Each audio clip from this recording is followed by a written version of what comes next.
Hello and welcome everyone. Today we are going to discuss about the Salmonella.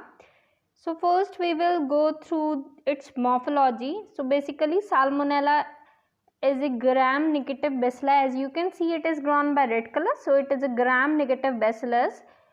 It is non-sporing, non-capsulated, and it possesses peritrichous flagella that helps in the motility of bacteria.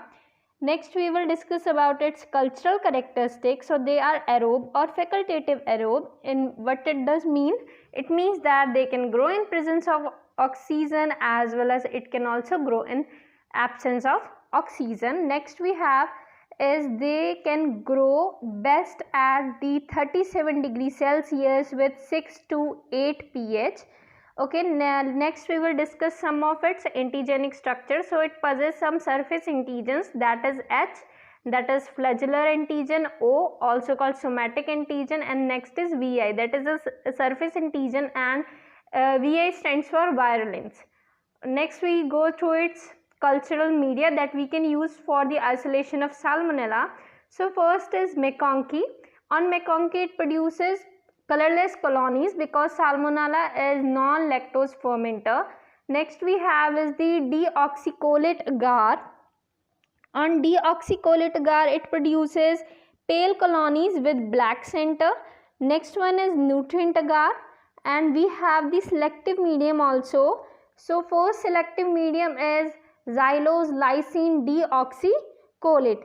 xylose lysine deoxycholate में क्या होता है, जो strain salmonella की H2S positive होती हैं वो strains pink colour की कॉलोनीज देती हैं विद ब्लैक सेंटर, और जो भी स्ट्रेन साल्मोनेला की H2S नेगेटिव होती हैं वो स्ट्रेन्स रेड कलर की कॉलोनीज देती हैं with black center. So H2S positive will give pink color with black center, H2S negative will give red color with black center. Next we have Wilson and Blair's bismuth sulfate agar. This is another selective medium. इसमें क्या होता है, जो S typhi है, okay, Salmonella typhi, it will produce characteristic jet black colored colonies. jet black colored colonies produce करेगा Salmonella typhi with metallic sheen due to the production of H2S. और जो paratyphi A है, that do not form H2S, they will produce green colored colonies. Okay, next we have is the toxins that are produced by the Salmonella. So Salmonella produce different type of toxins. First is endotoxin, that is lipopolysaccharide. It will prevent the bacteria from engulfment, it will protect the bacteria. Next we have fimbriae. Fimbriae will help in the attachment of the bacteria. Next we have is the catalase and superoxidase dismutase. They will protect the bacteria from intracellular killing.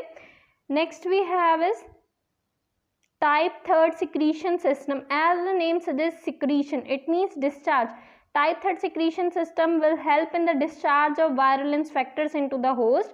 And another one is acid tolerance response, that is ATR gene. It will protect the bacteria from acidity of stomach and pH of phagosome. Okay, ये क्या करेगा, जब bacteria हमारे stomach में जाएगा तो वहाँ पे जितना भी एसिड प्रेजेंट है ये उसको उस एसिड से बैक्टीरिया को बचाएगा, और जो पीएच फैगोजोम में जनरेट होता है बैक्टीरिया को किल करने के लिए, इंट्रासेलुलर किलिंग करने के लिए, उससे ATR जीन बैक्टीरिया को बचाएगा. Next is pathogenesis. So salmonella is responsible for the enteric fever, gastroenteritis and septicaemia. Most of the cases are of enteric fever. ज़्यादातर हमें एंट्रिक फीवर ही देखने को मिलता है साल्मोनेला के केस में. So enteric fever is further divided into two parts, typhoid or paratyphoid. So let's go through it. Okay, now we will discuss pathogenesis in detail. First we will go through the enteric fever. Enteric fever is divided into two parts, typhoid fever and paratyphoid fever. Typhoid fever is caused by Salmonella typhi and paratyphoid fever is caused by Salmonella paratyphi A, B and C. Okay, these are the types of Salmonella paratyphi. It may be Salmonella paratyphi A, Salmonella paratyphi B or Salmonella paratyphi C. Okay, first we will go through the typhoid fever that is produced by the Salmonella typhi. Incubation period जो है वो 7 to 14 days तक का होता है, और the typhoid fever is acquired by the ingestion. कुछ भी अगर हम कंटामिनेटेड फूड या वाटर ले लेते हैं तो उस इंजेक्शन की वजह से टाइफाइड फीवर हो जाता है। नेक्स्ट थिंग इज़ दैट जब हमने इंजेस्ट कर लिया कंटामिनेटेड फूड या कंटामिनेटेड वाटर को हमने इंजेस्ट कर लिया, तो अब जो बेसिला है वो कहाँ जाएगा, स्टमक में उसको एसिडिटी से ATR जीन बचा लेगा। उसके बाद वो कहाँ जाएगा, हमारा इंटेस्टाइन में। On reaching the intestine bacilli will attach to the epithelial sales.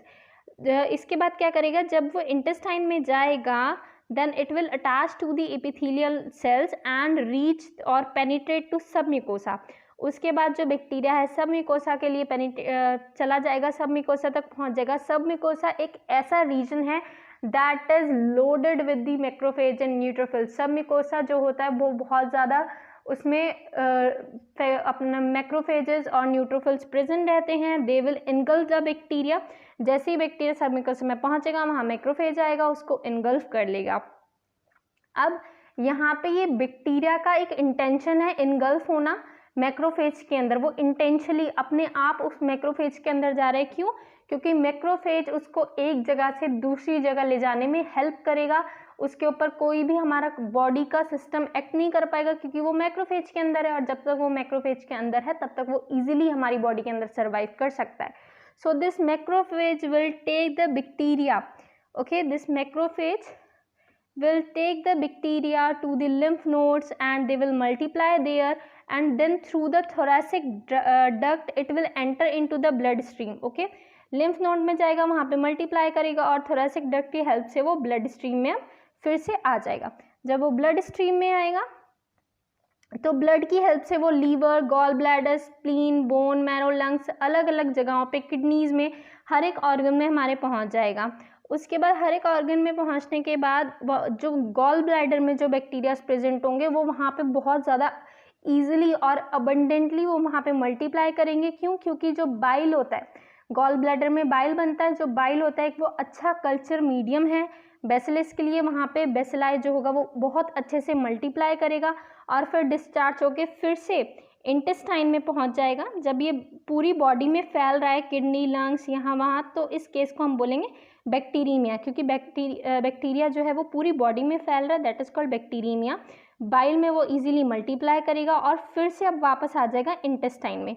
जब वो फिर से वापस आएगा इंटेस्टाइन में, वहाँ पे इंटेस्टाइन में आके इन्फ्लामेशन प्रोड्यूस होगी, नेक्रोसिस होना चालू हो जाएगा, जिसकी वजह से टाइफॉइड अल्सर्स बनने लग जाएंगे। जो अल्सर्स बनेंगे उन्हें हम बोलेंगे टाइफॉइड अल्सर्स। जो इसका कर्स होगा वो होगा 3 to 4 वीक्स का, और उसके बाद जो लीजन्स बने हैं वो हील होने लग जाते हैं धीरे धीरे।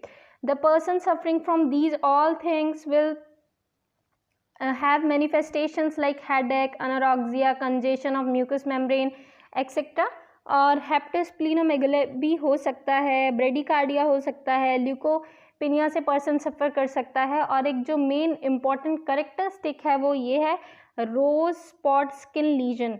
जो पर्सन टाइफाइड फीवर से सफ़र कर रहा होगा उसकी बॉडी पे रोज़ की तरह स्किन लीजन्स बन जाएंगे। जैसा रोज़ का शेप होता है उस तरीके के स्किन लीजन्स बनने लग जाएंगे, और ये जो रोज़ लीजन्स हैं ये बनते हैं 2nd या 3rd वीक में, इन्फेक्शन के 2nd या 3rd वीक में। So this is the typhoid fever. और जो पैराटाइफाइड फीवर होता है वो सेम है टाइफाइड फीवर की तरह, बट इट इज़ माइल्डर, वो थोड़ा हल्का होता है टाइफाइड फीवर से। Next we have is the septicaemia. Septicaemia जो होता है ये कॉज करते हैं साल्मोनेला कोलेरासूस और paratyphi, salmonella paratyphi, they both are responsible for septicaemia. Bacteria mostly enter through the oral route. जब हम कुछ इंजेस्ट करेंगे उसके बाद बैक्टीरिया कहाँ चला गया, हमारे अंदर चला गया। Bacteria will reach to the blood stream and ultimately it will cause osteomyelitis, pneumonia etcetera. Next we have is the gastroenteritis. Gastroenteritis, salmonella gastroenteritis, और इसको हम फूड पॉइजनिंग भी बोलते हैं। It is caused by the ingestion of food that is basically made from meat, milk or egg, okay। These contaminated food if we ingest, then we can suffer from the salmonella gastroenteritis or food poisoning.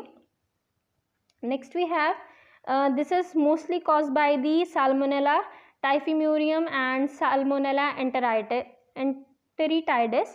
These two agents are basically responsible for gastroenteritis. Gastroenteritis का incubation period होता है 12 to 24 hours और इसमें जो characteristics देखने को मिलते हैं वो है fever, vomiting, abdominal pain, diarrhea, etc. So this is the end of our video. Thank you. Have a nice day.